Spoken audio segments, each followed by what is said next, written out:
There is a place that is spoken about only in whispers, a dark area that spawns the beginnings of urban legends, a place where anything can happen and usually does. During the light of day, it hides just outside of view, but when the sun goes down, spirits, creatures of the night, roam free, and things do go bump in the night. It is in every state and every country, and there is no escaping it, no matter how safe you feel behind your locked doors and latched windows. So we invite you to turn down the lights and turn up your radio while we join Dave Schrader and Tim Dennis, your hosts, on a journey into the darkness on the edge of town. Well, good evening and welcome to another edition of Darkness on the Edge of Town Paranormal Radio Show. I'm your host, Dave Schrader. Along with me, as always, my producer and co-host, Mr. Tim Dennis. Good evening, Tim. How you doing? Doing good. Hey, Waverly. We're at Waverly right now, and I just want to thank everybody who's come out to join us and have a little fun. I'm looking forward to the investigations, which start tomorrow and Tuesday. We got a great show for you tonight. We're going to get to that in a minute. I do want to make a couple of announcements real quickly. Tickets are still on sale for the Queen Mary retreat in December, but we have very few tickets remaining. So if this is something that you've been thinking about attending, you're going to want to jump on the bandwagon and be a part of it. The guest list is phenomenal. We have Jason and Grant from the Ghost Hunters. We have Chris Fleming from Dead Famous. We've got Mr. Patrick Burns from the TV show Haunting Evidence. On the list, we also have Tiffany Johnson and Chip Coffey. The mediums will be on hand with us. Also, Reese Christian will be there, Atlanta's foremost psychic medium, I believe, as well as the way she bills herself. Comes very highly recommended, so we're going to be having her attend. They're going to be offering a panel discussion discussing their abilities, how they work, doing some little mini readings. Plus, they'll be offering mini readings at the event. We've also got author Marie D. Jones that'll be on hand, and of course, Rosemary Ellen Guiley, the Queen of Paranormal. She's written over 30 books covering just about every aspect of the paranormal. She's going to be on hand with us and is a good friend of the show. Plus, don't forget, we have some great entertainment lined up for you at night during the investigations. When your group is not investigating, you'll get to be treated to a comedy improv show by actor-comedian Dean Haglund. You know him from the TV show X-Files and The Lone Gunman. He was Langley. We also have actress Kelly Maroney, who's going to be on hand showing a midnight showing of her cult classic 80s horror movie, Night of the Comet. She'll be there to do autographs and meet with you, and Dean Haglund will be autographing and meeting with you as well. We've got Barry Conrad just added to the bill, who's going to be coming on and sharing some of his amazing evidence that he's collected for documentaries that you've seen on the Sci-Fi Channel. We've also got, Tim, my mind's going blank on here, Erica Frost, who is the current resident psychic on the Queen Mary, and we are still in negotiations right now to replace the late Mr. Peter James, who will not be with us. We are negotiating with a few different people, and I think Tim and I, maybe what we should do is throw a little poll up on our website so people can click and decide who we should have as our next guest. There you go. We're looking at John Oliver from Haunting Evidence. Mm-hmm. We're looking at... Oh, good grief. My mind just went blank again on who the other gentleman... Oh, I know. Our good friend Richard Felix from Most Haunted, the paranormal historian, if you will, is interested in being a part of the event with us. So we'll be putting those two guys up there, and I'm also working on a surprise female guest that I can't mention yet, but we'll be adding her to the list, and people can decide which one they'd like us to bring on as our next one. You got me Halle Berry, didn't you? I did. Oh, no, look I at didn't. you. You need some help. We are going to be doing great event out there. John Zaffis, the demonologist, is also going to be out there doing a talk on demonology, the ins and outs, and giving some of the evidence and interesting facts that he's collected over his 30-plus years of investigating the paranormal and dealing with exorcisms and the field of demonology. And our next guest... Tim, we're trying to get a deal done so we can have our next guest at the event with us as well. Let's make him an offer he can't refuse. That's what I like to do. So, ladies and gentlemen, if you'd please do me a big favor and give a very loud cyber round of applause for our next guest. We have Dr. Barry Taff with us, and Dr. Taff earned his doctorate in parapsychology with a minor in biomedical engineering from UCLA. He holds 6 medical patents. From 1969 through 1978, he worked out of the former parapsychology laboratory at UCLA's Neuropsychiatric Institute as a research associate, where he studied telepathy, precognition, and remote viewing, as well as poltergeists, doppelgangers, and UFOs. Dr. Taff's research has been published in numerous journals, periodicals, magazines, and books over the last 25 years, and he's been the principal investigator on more than, can you believe this, Tim? He's done more than 3,500 cases dealing with poltergeist and hauntings, one of which became the best-selling book and motion picture, The Entity. So, ladies and gentlemen, please welcome to the Darkness on the Edge of Town, Dr. Barry Taff. Good evening, Dr. Taff. Good evening. How are you doing? Doing great. Thank you very much for joining us here this evening. I want to correct, you made a couple technical errors in your opening statements with regard to me. No one ever has received a doctorate in parapsychology from UCLA because they never had that program there. My doctorate is in psychophysiology, which is the interrelationship of the brain to the body to behavior. The parapsychology was the research I did, but UCLA never had a doctoral program in anything related to the paranormal, unfortunately. Well, that's it. We're just going to have to fire our fact checker, Tim. I'm sorry, I'll pack my stuff and go. And also one other little tidbit: my case files now exceed 4,300. 4,300. Yeah, 3,500 was probably looking at something that's quite dated. Wow, so it's about 4,300 cases. 4,300 cases. Do you ever have time to just hang out at home and watch TV, Dr. Taff? Yeah, most cases go nowhere. Most cases begin and end with the initial interview and videotaping, and then the instrumentation. Get your readings, measurements, and very rarely is there a follow-up because most cases don't warrant it because the frequency and magnitude of the phenomena is not significant. You know, let me ask you real quickly, as we mentioned at the end of the little intro for you, that you worked with probably one of the most famous cases, the Entity case. And I know I told you before we had you on the show, we didn't want to dig too much into that because I'd like to cover some of the other things that are going on in the parapsychology field. But one thing that I'm curious about is, give us your definition. I've heard it referred to as a poltergeist case, but so many people seem to throw that word around for so many different things. And of course, I guess it's a German word meaning noisy ghost. And so many people believe that it's more of like a PK energy, especially found around pre-adolescent teenage girls or girls that are coming into maturity. Seems to really attract poltergeist activity. But this case involved rape and horrible other beatings and things like that from these spirits. Is that still considered to be a poltergeist type activity? Well, first we have to understand this case was occurring in the summer of 1974. So our understanding with regard to this phenomena was very crude compared to what it is today. When my colleague at the time met Doris Beither, that's the name of the woman who the case is based on, not Carlotta Moran. That is the name of the woman in the book, in the movie. Right. The woman's real name was Doris Beither. My colleague was in Hunter's Books in Westwood, and he's talking to another friend about our research. Well, Doris and one of her friends hears my colleague talking and says, "Oh, excuse me, but I've got a haunted house." And rather than sound like an idiot in front of strangers, he made an appointment for us to go out there. A little bit later in the week, we went there, and this is August 22nd, 1974, Culver City, a street called Braddock, Braddock. It's a small suburb of L.A.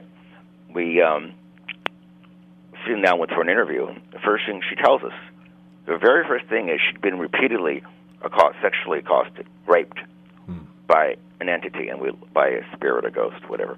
And we rolled our eyes back and went, "Oh my God." Had you ever heard of that type of thing occurring prior to this case?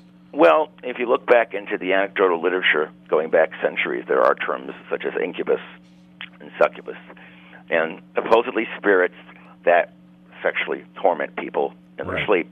The question is, how much of it's real, how much of it's religious hysteria, how much of it's fantasy?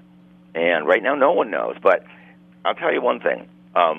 After interviewing her for maybe an hour and a half, and taking a tour of the house, there were some interesting aspects. One is it was very, very warm in August of 1974, and her house was a little sort of bungalow, and very, very warm, except the bedroom, where most of the phenomena was allegedly occurring, was extremely cold, and yet there was no air conditioning in the house. So this didn't make sense. And then we went into the house, there was a very foul odor, which again seemed to have its locus in the bedroom. It smelled like decomposing organic matter, like something had died. And we listened to her stories. We thought, well, this woman needs psychiatric care. We thanked her for her time, and we left. About a week or so later, she called back and said some neighbors had experienced stuff, so reluctantly we returned.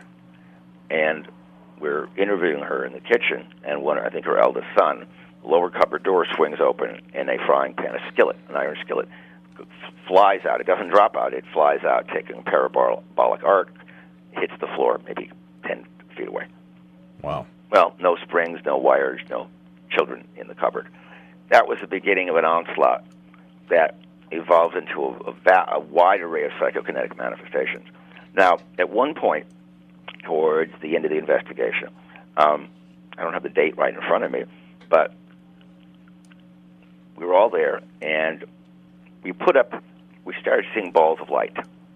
They looked like ball lightning, except they had tails on them. They were always lime green in color, and they were just three-dimensional. They were zipping around the room. So we got a photograph of one, and the problem was there was no reference.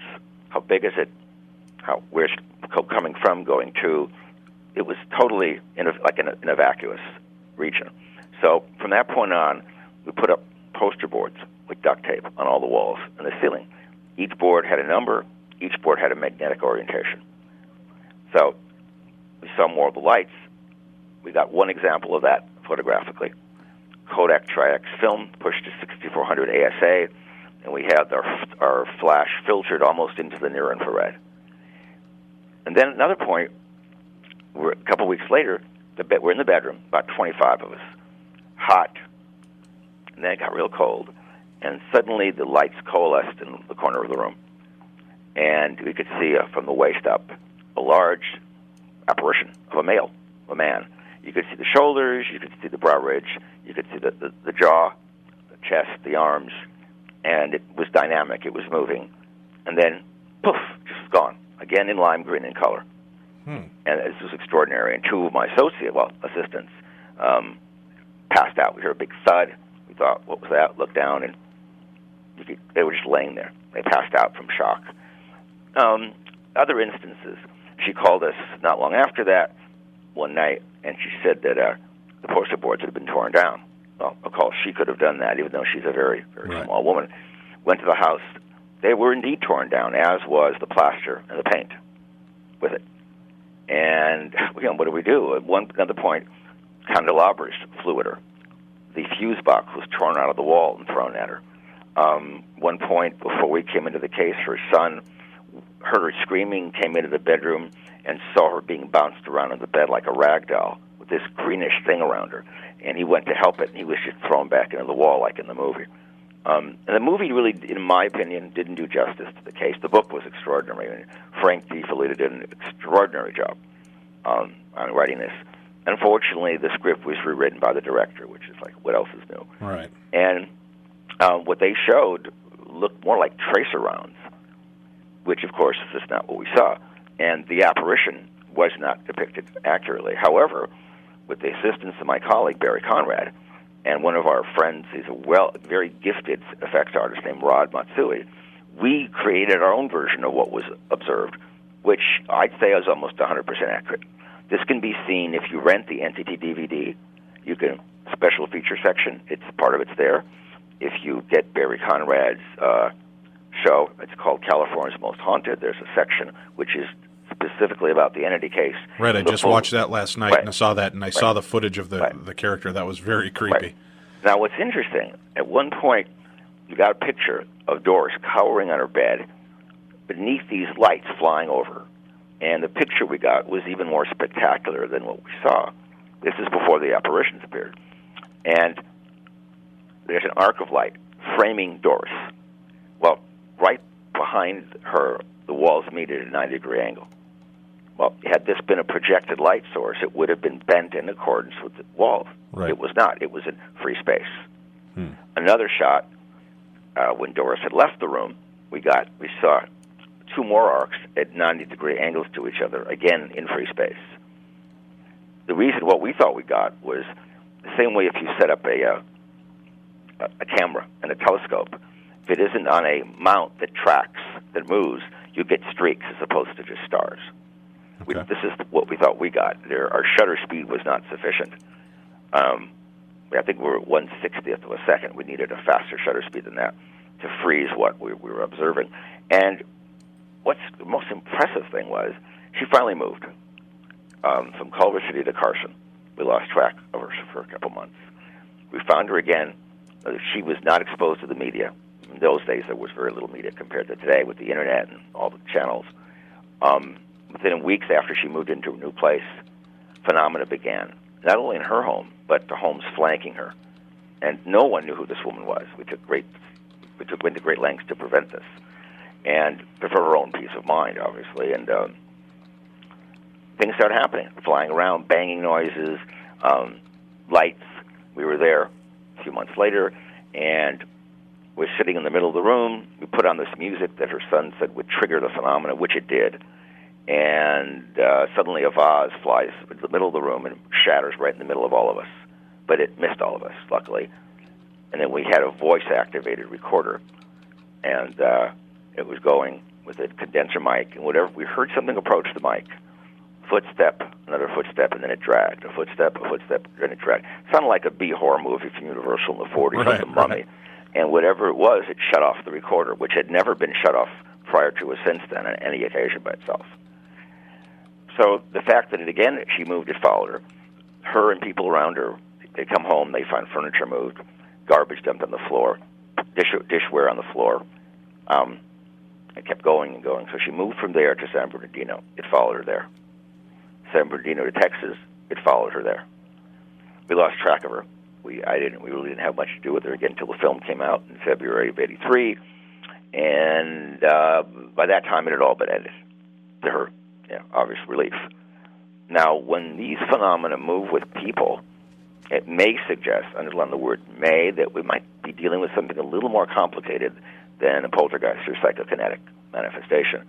Because a little more complicated actually than a haunting, because this is related to a person. And the pattern we've seen over the last 38 years appears that most of this stuff, I'd say 99% of it, comes from us, living people. Right. And the one thing that's most intriguing about all of this is the fact that the majority of the people that have these psychokinetic maelstroms are either seizure-prone or epileptic. And when they take their meds to quell the seizures, not only do the seizures disappear, but the phenomena goes away as well. Now, there is a certain percentage of the population that is epileptic, but they may never know it because it's never been kindled to the level of triggering a seizure. And what's even more intriguing is that the majority of the cases we've investigated, now we know what questions to ask. In the 70s, we didn't know what was going on. We were just shotgunning our questions, hoping to get answers that told us anything. The majority of poltergeist agents, whether it be young or old, tend to be seizure-prone or epileptic. And there's also but the majority of people who were suffering from epilepsy and seizures aren't poltergeist agents. So it's unilateral. We don't understand why it doesn't move in both directions. Again, to make the point, the majority of poltergeist agents we're running into tend to have either epilepsy or they're seizure-prone, temporal lobe lability. Wow, that However, is the majority of people with seizure-prone and epilepsy are not poltergeist agents. So what are we missing? We don't know. We do know also that there seems to be an electromagnetic correlation to this. If the right type of person is exposed to a strong magnetic field, 60 cycle or other, it can seemingly trigger this within certain people if you're sensitive to this. We don't know what that sensitivity implies yet. Well, Dr. Taff, we have to take our first break. We'll be right back. You're listening to The Darkness on the Edge of Town with our guest, Dr. Barry Taff. We'll be back with more right after this. It will keep you on the edge of your seat. I must have drank me about 15 Dr. Peppers. I gotta pay. Just don't get any on the floor. Hurry back. There is more to come from The Darkness on the Edge of Town. For 58 years, Fate has consistently supplied its loyal readership with a broad array of true reports of the strange and unknown. Fate is a factual magazine containing articles by experts in all walks of life, and by others just like you who have something dynamic, significant, and truthful to say. Keep up with the latest on angels and miracles, psychic phenomena, ghosts, UFOs, archaeological hotspots, alternative science, and much, much more. To receive your free Fate magazine, call now at 1-800-728-2730 or visit our website at www.fatemag.com. That's 1-800-728-2730. 888-267-2730 or www.fatemag.com. What are you waiting for? Your fate awaits. Are you tired of reading about what couple in Hollywood is breaking up or divorcing? Have you ever wondered where you can find the news that covers the subjects that you are really interested in? I would like to invite you to visit supernaturalnews.com. Supernatural News uses the latest internet technology to search for the topics we know you will be interested in reading. News of the latest Bigfoot, UFO, or Loch Ness Monster sightings. Read about the latest conspiracy theories and urban legends. Supernatural News, where belief and reality merge. You hear footsteps and things bumping and banging in the middle of the night. Could it be paranormal activity? Or is it just Dave and Tim raiding your fridge? Beer. Strange things happen in the darkness on the edge of town. Good evening and welcome back to the show. I'm Dave Schrader. Along with me, our guest this evening is Dr. Barry Taff. And before the break, we were talking about, and you brought up a really interesting point, Dr. Taff, of how things have progressed and now knowing the right questions to ask and learning so much as you have over the last 30 years of paranormal investigations. In your belief, if you knew now, or if you knew then what you know now, how much further would the field of parapsychology have advanced by now? It might have advanced to a point where this phenomenon is demonstrable. Rather than sitting around scratching your head, all right, when's it going to happen? When's it going to happen? Why doesn't it happen while we're here? Why does it always seem to occur when we're not paying attention or monitoring the environment? The last several years alone have been stupendous in terms of the data we've collected. I'm convinced now that given what we know, if we could modify certain environments electromagnetically, we might be able to trigger these events rather than waiting for them to occur. It's called driving them, changing the magnetic envelope, the parameters of the environment, ionic parameters. It'll take time, wouldn't be cheap, but rather than waiting for people and they go, yeah, nothing's happening here, we could make it happen, and then we might come to a greater understanding as to why and how it's occurring. We do know, for example, I was on a case last year with Barry Conrad. We worked together, and we was in Covina, West Covina. Woman moved in the house with her family, her husband, a couple of children, like 12 years ago, and was a fixer-upper. And then they started having strange experiences, banging noises. They heard footsteps, disembodied voices. Things were flying off shelves. Machines would turn on and off. They had 2 young children. The husband starts developing strange behavioral patterns, and he tried to kill his family. Oh, my. Was arrested, put in jail. They gave all these tests. They released him. He seemed fine. Back at home, he started behaving oddly again, and he blows his brains out in the kitchen, in the dining room. What they discovered, the man who built the house many years earlier had done the exact same thing. The phenomenon was continuing.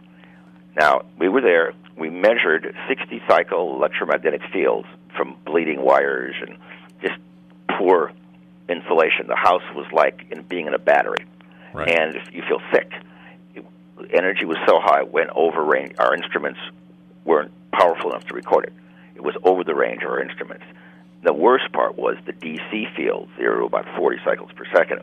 Magnetic fields were also high. And what's even more fascinating, when the woman moved in, she's an athlete, young woman, the wife, and good physique and all that, very energetic.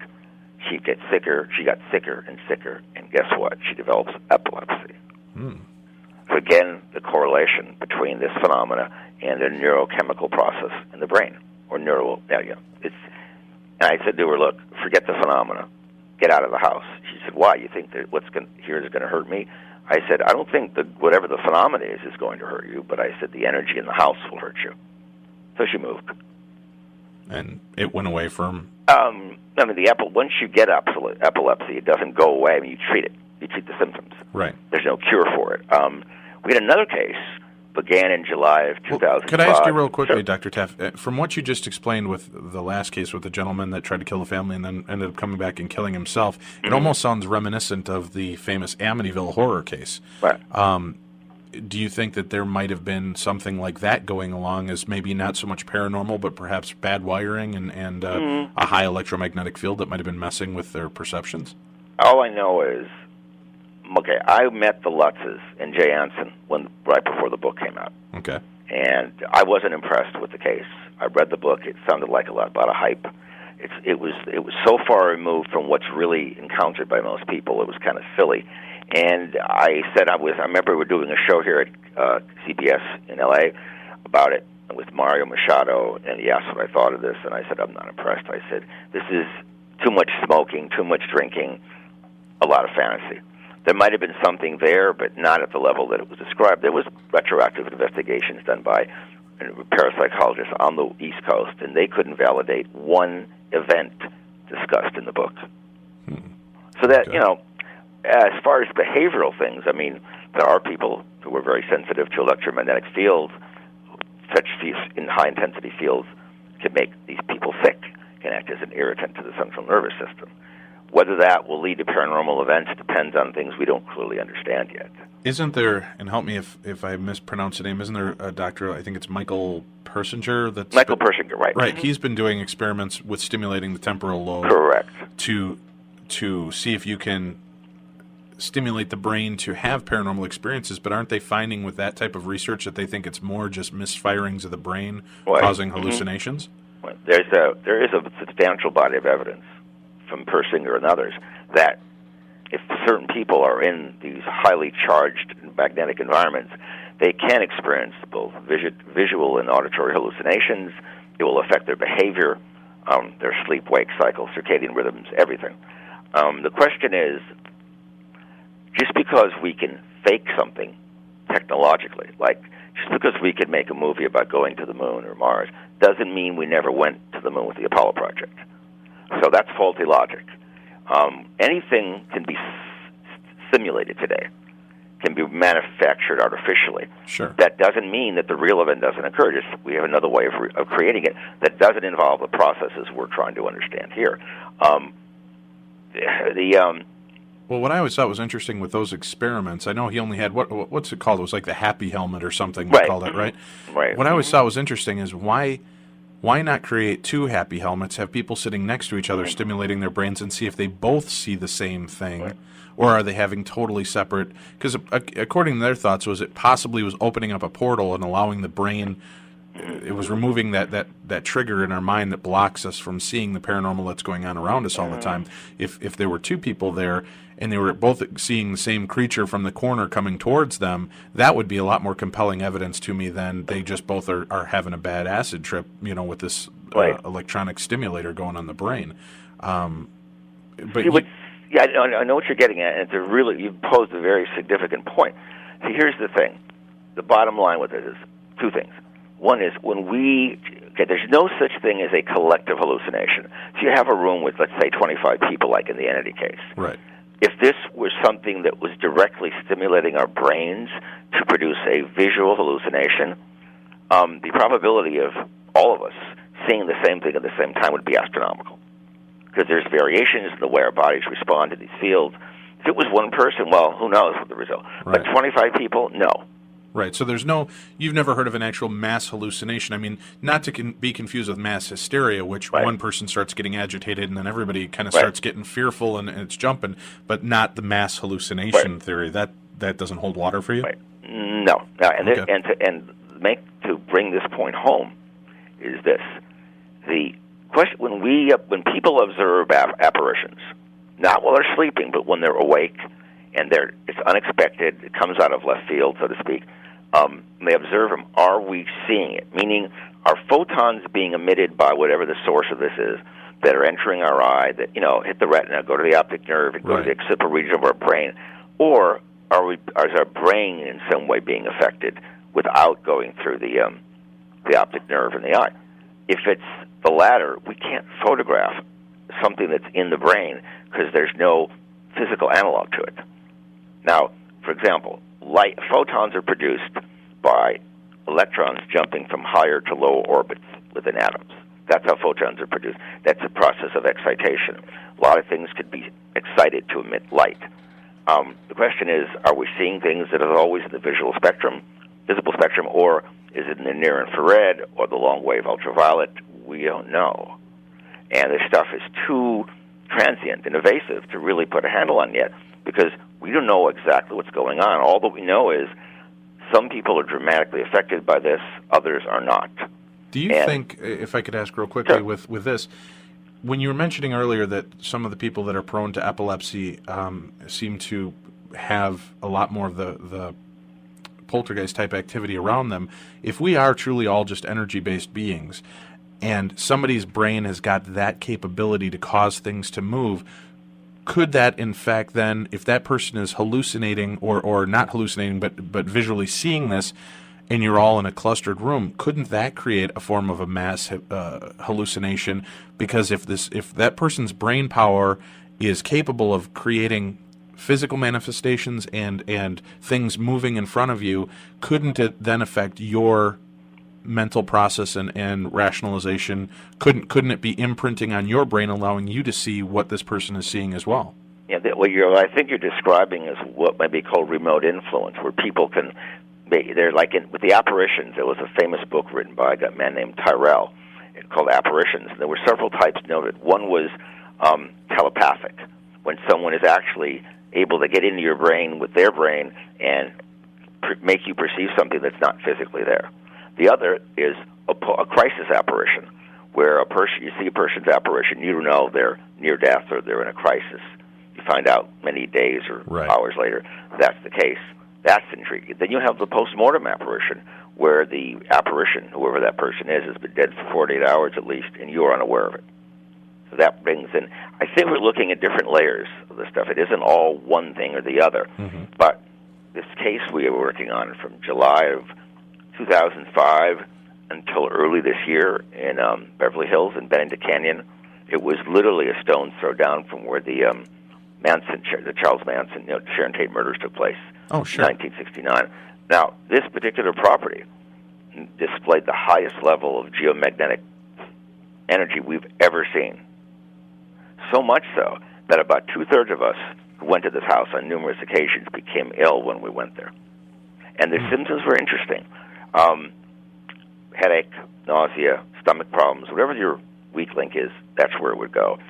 Disorientation, irritability, anxiety. When you leave the house, you have trouble sleeping, and it's an irritant to the central nervous system. The house demonstrated very odd polarities, like the stairwell in the back was positively polarized, yet the front of the house was negatively polarized. And the first time we were there with instruments, July 19th of 2005, we recorded 1.7 Gauss. That's 1,700 milligauss. We've never seen that before, ever. And I got very ill. I mean, the first time I was there, I blacked out. The last time I was there, which was June of last year, I blacked out. I blacked out. Other people have gotten sick, and their joints hurt, their neck hurts, they feel sick. A friend of ours went there. The woman, she's a well-known writer, she got sick. Her husband went there and felt like he was hit in the head and the stomach by a baseball bat. That's how severe it was. Let me ask you, when you're doing an investigation like that then, and you're there with a group of people, do you have people in your group that have absolutely no effect? They don't feel any of it? Of course. There were, like I said, there was a substantial body of people who, they came there, I don't know what we're talking about. I don't feel anything. Others, like myself and Barry Conrad and his late girlfriend, Lisa, we all got very ill. And I'll tell you, I couldn't sleep for almost 2 days after being in this guy's house for the first time.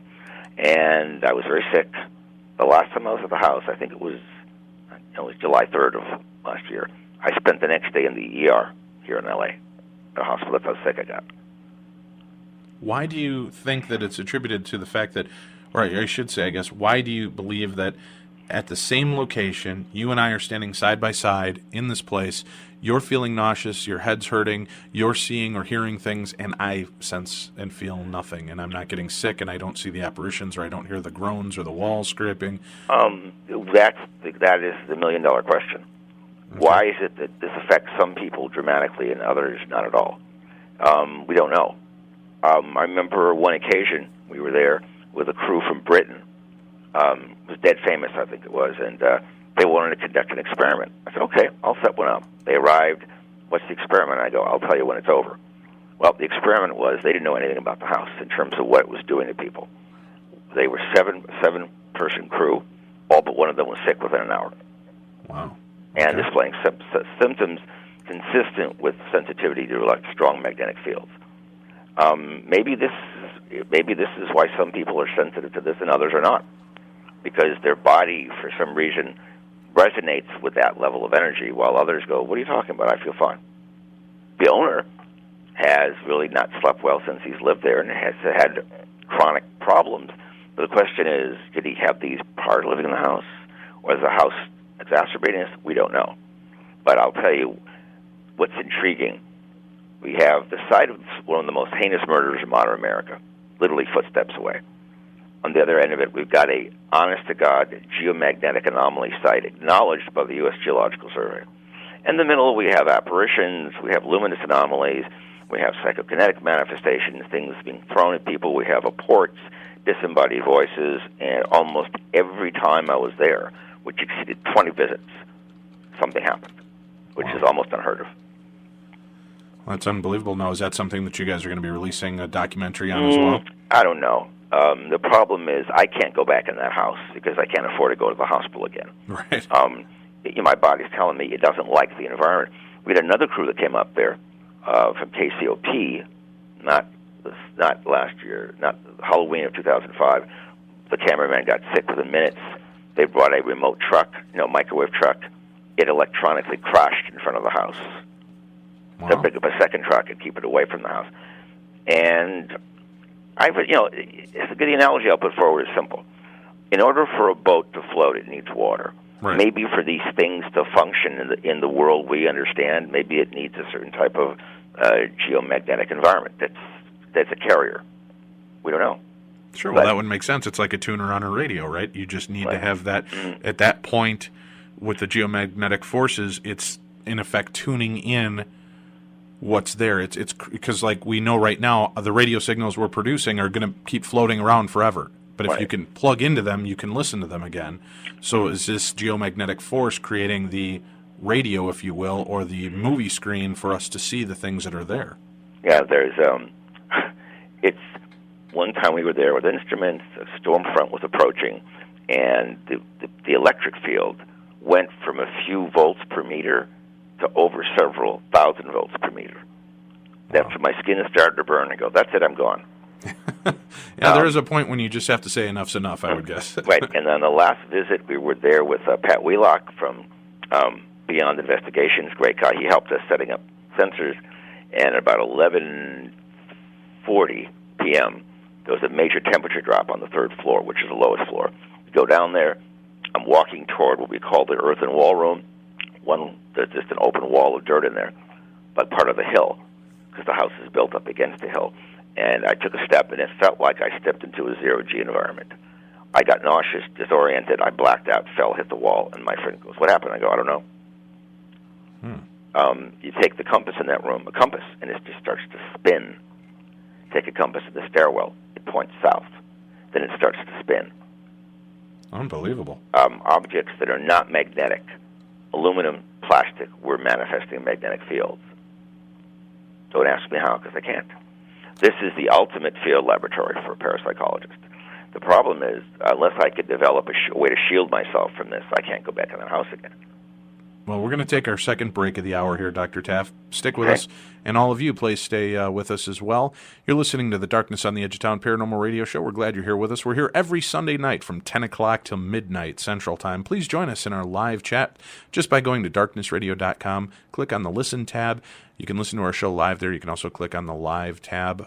We archive all of our shows, too, so within about 24 to 48 hours, the shows are up on our site, so you can download them and listen to them at any time. We'll be back with more right after this. The New York Times has raved about the show. The Star Tribune says it's paranormally funny. And the Biscayne Bugle said, how could they put this crap on the air and live with themselves? I am so sorry for everything that has happened. Because in spite of what Mike says now, it is my fault. Because it was my project. Everything had to be my way.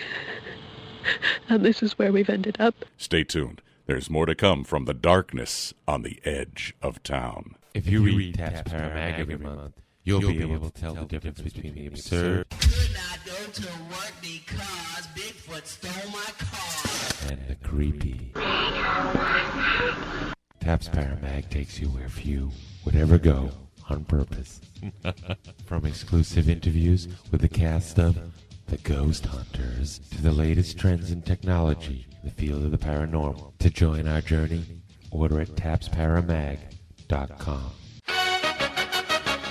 Two ghosts walk into a bar and see another ghost at the bar, point at them, and yell, "Boo!" One of the ghosts yells back, "Boo-hoo!" And the ghost at the bar yells back, "Well, you don't have to cry about it." Ah, hell, you try writing this. You magnificent bastard! I salute you! Welcome back to the darkness on the edge of town. Thank you very much for tuning into the show this evening. I hope you're enjoying it. I know we are. If you've watched any type of paranormal documentaries, shows on Sci-Fi Channel documenting paranormal activity, I know there's been a few specials that have appeared and have gotten some of the highest ratings Sci-Fi has ever had. You've probably recognized our guest, Dr. Barry Taff. And Dr. Taff is with us this evening discussing a lot of his past cases, current things that are going on in the world of the paranormal, some new scientific breakthroughs that have happened that are allowing us to maybe understand a little bit more about what's going on in the paranormal. How far, Dr. Taff, do you think we are from the moment when we can solidly say that this is proof of the paranormal existing and there's no more question of ghosts and poltergeist activity and people thinking it's just somebody crazy? If we're talking simply about things like remote viewing and precognition and telepathy, you could go into court and win with that. Also with things dealing with ufology, with UFOs and related matters, you could go into court and win a case. When it comes to the poltergeist and the ghost stuff, because of the religious aspect to it, there's a lot more stigma and fear, and that's going to take more time and money. And one of the reasons why we don't know anything is there is no money. And there was a really good book written several years ago. It was called Hunt for the Skinwalker. One of the authors was George Knapp. Right, we've had him on the show, sure. Dealt with a really incredible case on a ranch in Utah. And what was fascinating in reading the book, all the technology that money could bring to bear, the best minds, they came away with nothing. See, the problem is this. We can't measure what we don't know. And we only have a couple options open to us here. One is that these phenomena, let's stick with the poltergeist stuff, haunting, whatever you want to call it, it's either caused by energies we do know of working in ways we don't understand, or by energies we don't know of working in ways we don't understand. But the bottom line is that whatever we're dealing with seems to affect the energy and matter in the world that we're aware of, and that's all we're able to measure. The best analogy is this.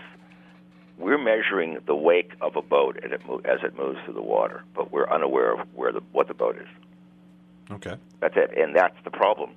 It's the blind leading the blind. And the other best analogy is the three blind men holding the elephant. One of the blind men, holds the elephant's trunk and says, "It's a hose, it's a hose." The other holds the leg and goes, "It's a tree trunk, it's a stump of a tree." The other holds the elephant's tail, thinks it's a rope. None of which are accurate, because they're only able to perceive a small aspect of the beast. That's where we are today. No one knows what's going on, and if they do claim they know what's going on, it's setting us backwards. But I won't, even though I'd be willing to admit, from my perspective, that the majority of these phenomena seem to be triggered by living human beings, I'm not ready to throw out the baby with the bathwater and say that the potential for survival of corporeal death, that some consciousness may survive. We can't rule that out. Cannot preclude that. Have you ever felt like you've been had at a paranormal investigation, that you look at the stuff and then you go back and realize somebody was screwing with you afterwards? That's only happened in my background once, late 70s, early 80s, I think. Things had happened, but they stopped. The young kid in the house, the young teenager, wanted attention. We caught him faking it. But other than that, we've never run into a fraud. We run into numerous cases where the people just need psychiatric intervention. Right. They need medication and or therapy, and they're bored. They're looking for attention. But that's the exception to the rule. Most of the time, we believe things are happening. The question is, can we document it? Can we go beyond the anecdotal fish story, big one, but it got away? And if we don't experience it, and we don't measure something relevant, we don't get video images of it, it has no meaning, because it's like, so what? Just another story. And people always say, do you ever try to get rid of these things? And I go, look, primitive human beings, we didn't understand anything about the universe. but we knew what heat was. We knew what fire was. Okay, and it's real hot, and they know that it's coming from this big yellow burning thing up in the sky. So they know the water quenches fire. They keep throwing water up at the sun. Well, they don't know the sun's 93 million miles away, and they don't know that it's fusion. It's not fire per se. Well, we're in the same place. We don't know what we're dealing with, how it works, and why it works the way it does. How can we get rid of it? I mean, a lot of times nothing happens. Sometimes it gets worse. Occasionally it goes away, but most of the time it's like taking a placebo. It has no effect at all. Tim and I have talked often, being in the recording business like this, and working with magnetics and magnetic tapes and so on. There are, and I'm sure you remember the time they used to be able to come to your home with the bulkers, and they would put them to your TV screen to demagnetize them so that your picture would look right again. It wouldn't be funky and it wouldn't have strange colors. Right. But what it effectively does is kind of erases a magnetic field or disperses it. In places where there are quote-unquote residual hauntings, do you believe that there may be ways to degauss that area to clear that magnetic field? I mean, we know that we can go in and change polarity, and we can take something that is magnetized and make it unmagnetized. Do you think that is a possibility? Is that one way that we can go in and help to remove some of the paranormal phenomena that might be occurring?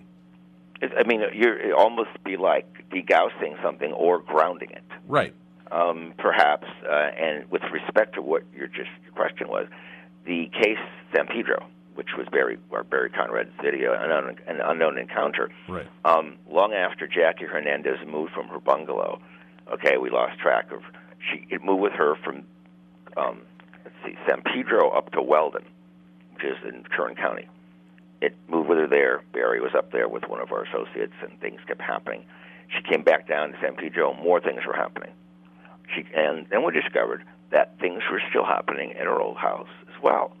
A crew went in there with Betacam equipment, worked perfectly. It kept failing inside the house. Come out, it would go on. Go back, it would fail. Different families have come and gone in there since 1989. Some experience phenomena, others do not. But what is most intriguing is that many times when Jackie had visited Barry's home, at that time was in Studio City, Barry Conrad's home, that is, after she left, phenomena would break out.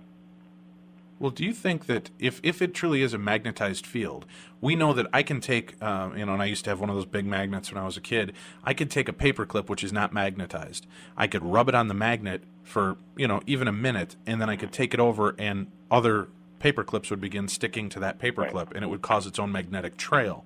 Could it be that while Jackie lived in that home, or the gal from the entity case lived in that home, it polarized them, magnetized them, if you will, so that it continued on with them as they went to other locations, and it only was like the paperclip. After a while, an hour or 2 hours later, it's no longer magnetized. Right. But depending on the length of time that you subjected it to the original cause, that's what kept it polarized to keep attracting. Do you think that might have been what was it? That house is the base, that is the magnetic field. She rubbed in it long enough that it actually stuck to her, so that when she left, it seemed to follow her. It wasn't really following her, but she just kept attracting it because she was now polarized to attract that type of thing. And only in time would it eventually fade. And it got worse as she came back, because now you were adding two positives into the same environment again. I agree with you almost 150%. Okay. And it goes even beyond that, because, as I said, it seems there are certain locations that, due to possibly geomagnetic forces, and it may be more than simply geomagnetic, but that's what we have to call it now. Right. If a susceptible person moves into that environment, their body is modified by this field, and then phenomena begins. And then if they're there long enough, it infects them, for lack of a better word. They move, and it moves with them because it's now being propagated by them away from the source, from the original boundaries. And then it bleeds off over time. And what I call this is a psychovirus, for lack of a better term.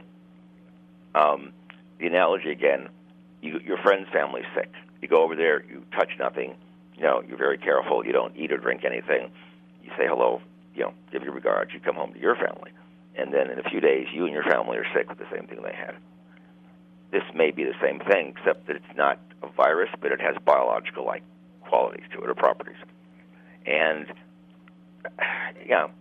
We don't know. All that we know is that these things keep occurring, and some environments seem to. Now, we didn't bring the instruments we have today to Jackie's little bungalow in San Pedro because we didn't even have them yet. They didn't exist when we were first there. Well, and I want to cover more of the San Pedro case when we come back after the top of the hour. But let me ask, because I know the listeners are going to get on me for this. With Jackie Hernandez from the San Pedro case, and I'm sorry, I can't remember the gal's name from the original entity case. Doris Beither. Now, is Doris still alive, and is she still being bothered in any way, and is Jackie alive, and is she still being bothered in any way? Okay, as far as Doris, the last anyone heard from Doris Beither was the fall of 1990. Frank DiFilita, she was calling him more regularly, stopped. No one's heard from her. We don't know where she is or if she is. She'd be... My guess would be in her mid to late 60s now. Okay. So we don't know where no one's heard from her. We lost track of her, like I said, in 1990. Which most likely means then the problem is stopped. Or well, I mean, when we met her in 1983, when the film came out, she went to a screening here at Fox. It had all but ended. But no one's talked to her in the last 17 years. 17 years. As far as Jackie Hernandez, we actually tried to find her for another show we were doing, and no one knows where she is. She's kind of a transient, not a real stable person. There's a lot of medicating going on there. And last time we saw her, I saw her was like 9 years ago, she looked really bad. She was not doing well. Now, do the houses that they occupied at the time of these major hauntings, do the houses still exist? As far as the San Pedro, yes, and different families have come and gone. Some have experienced phenomena, others had not. Barry Conrad was down there talking to the man who owns the front house and the full property. They were repainting it, and the painter ran out of the place because he said something, he could see and hear things that weren't supposed to be there. That was recently. And as far as the house on Braddock Street in Culver City with Doris, people have come and gone, and we've never gotten a call or heard anything. So we don't. That was a long, long time ago. Now, is it famous for people? You know where the house in Amityville is. Everybody knows where that is. Are these homes well known? If people move into them, do they go into it with the understanding that this has a stigma attached to it? Well, I know in California they have a full disclosure law for realty that if you know someone's died in the house, you're supposed to declare that before the purchase. Also, before the sale. I think if you believe or know that the place might be haunted, you're supposed to disclose that as well in California. As far as the Amityville Horror, like I said, that case never impressed me at all. Right, I know, but I was using more along the lines of, it's a famous location and people know it and know where it would be. Do you think that people have gone to live in this house expecting there to be that or going in with the expectation nothing would be there, and that's maybe why nothing has happened since? Belief doesn't seem to bear a strong relationship to any of this. It seems to be your susceptibility to whatever's going on. We don't know what that means yet. We do have a house, though, in L.A. here on Hollymont. I investigated it 31 years ago. It's still haunted. A body is buried under the house from 1922. It's never been exhumed. Many different. And they know that for a fact. We found the makeshift grave. Okay. And did you find the body? We couldn't dig it up. Okay. And we didn't have the means, and no one would help us, and we have to go to the city about it. And well, don't they have those? What do they call them? Seismographers or so that they set it on the ground, it'll thump the ground and send back an echo to see if there's body parts. Yeah, the whole problem is that nobody wanted to do it. Really? Okay. No one, and the city.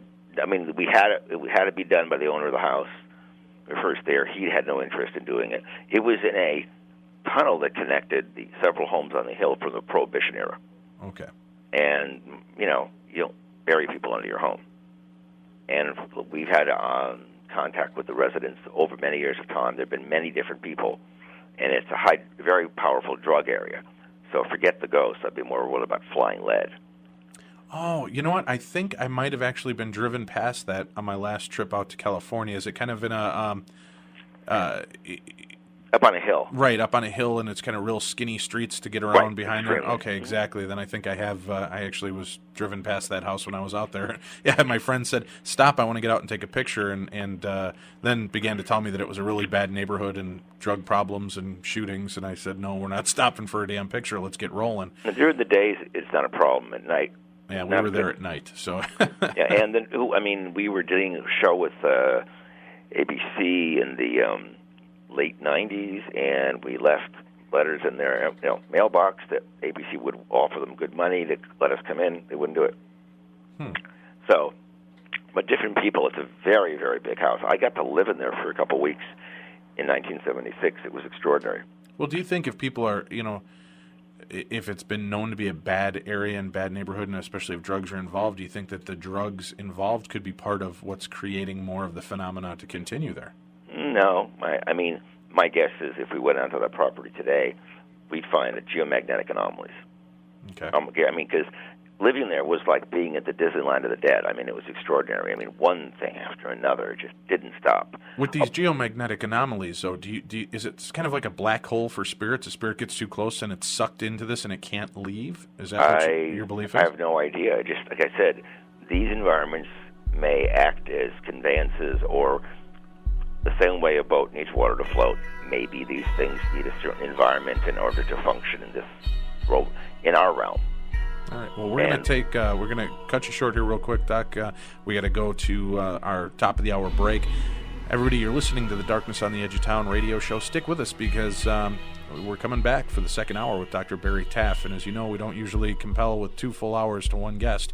But Dr. Taff has a lot to share with us, and somebody I've been excited about talking to since we started the show 2 years ago. So stick with us. We're going to be back with more. And if you have any questions, concerns, remember this evening's show is pre-taped because Tim and I are out at the Waverly Hills event. So we are unable to take your questions for Dr. Taff. But if you do want to email us questions for Dr. Taff for a future show, we will do our best to have him back on. But why don't you hold on? We might cover what you want to know during this second hour. So stick with us. We'll be back with more right after this.